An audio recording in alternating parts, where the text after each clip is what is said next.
Is it really possible to change your husband's behavior after he cheated? That's exactly what you're going to find out in this video. Now, if you've decided to give your husband a second chance, you probably have a long list of what he needs to do to prove that he's changed. But before you start going down that path, I want to share 3 common traps I see women fall into when they're trying to rebuild their marriage so you can avoid them. And if we haven't met yet, I'm Soraya Bastian, and you are watching Beyond Breath TV, the place to be to overcome your husband's infidelity and create a thriving marriage.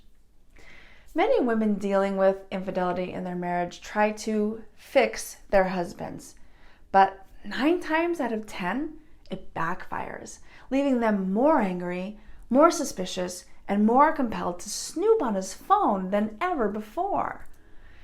Yes, he messed up and he does have a lot of work he needs to do to help save your marriage. But you are a strong, driven, successful woman, and the last thing you need on your plate is to parent your husband, right? So here's the 3 common traps you'll want to avoid if you really want to save your marriage. First, telling your husband exactly what he needs to do to prove you should stay, and then waiting for him to do it for you. By waiting for him to change, you are giving him all the power, and your happiness ends up outside of your own control, which leads to overthinking, overreacting, and constant stress. The minute he doesn't follow something on your list, your faith in saving your marriage drops, and your happiness is gone once again. This leads to the emotional roller coaster of unpredictable feelings because no matter how much you try and control your husband's actions, you never really know if he's going to follow through or not. And that's because we can't control what someone else does or doesn't do. And trying to have a marriage built on this strategy will leave you both feeling strained and disconnected. The only thing you can control is your own healing process and how you choose to show up in your marriage.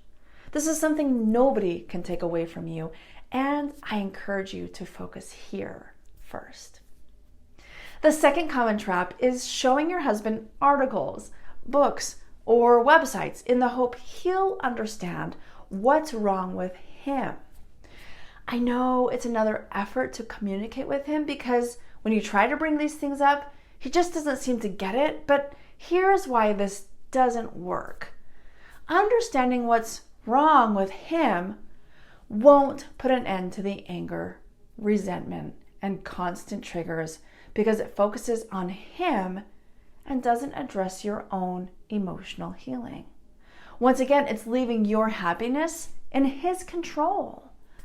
Effective communication is a huge part of a successful marriage, and after infidelity, it can feel like you're both speaking a different language. You end up having the same exact argument over and over, but never feel closer to feeling genuinely heard or understood.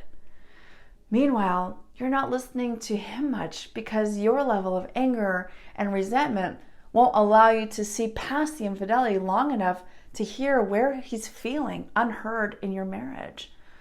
So the cycle continues of you searching for articles and podcasts he needs to listen to so that it hopefully clicks for him while he's left feeling like it doesn't matter what he does because it's never enough. In this scenario, the emotional trauma that infidelity causes is running the show. Once you take a step back to heal this and release the trauma from your body, you'll start to notice the genuine effort your husband has been making to repair your marriage.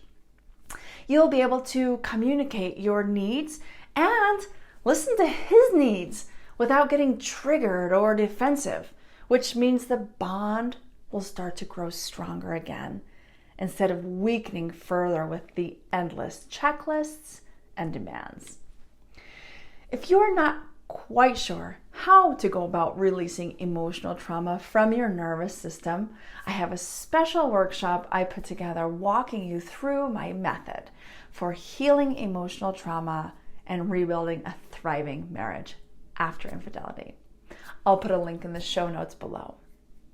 The last common mistake I see women making that absolutely kills intimacy and trust is policing his every move. Constantly checking up on your husband won't help you to trust him again. It only increases your anxiety and leaves you feeling more suspicious and insecure. I used to obsess over monitoring my husband's phone and was constantly waiting for the minute he was gone long enough for me to snoop. I always thought that if I just checked one more time, it would give me the trust I was missing. But it never did. It just gave my mind something else to overanalyze and made it so I never felt like I could let my guard down. Yeah, it would feel good in the moment when I didn't find anything suspicious, but 5 minutes later, I would be overthinking the whole thing and convince myself that he must just be hiding something somewhere else. It's a time-consuming, exhausting battle that only reinforces the feeling that you can't trust him. There is a much better way to rebuild trust, and it starts with taking time to heal from the emotional trauma his infidelity caused you. This isn't something he can do for you. It's something you need to do for yourself. And once you take this vital step, your ability to rebuild your marriage will be so much stronger because you're coming from a place of confidence and inner strength rather than fear and anger.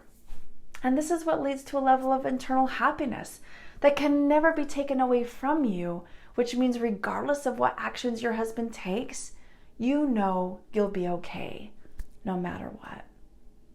If you found this video helpful, I encourage you to watch my video, Is Couples Therapy Effective After Infidelity?, for some more common traps to avoid on your road to rebuilding a thriving marriage.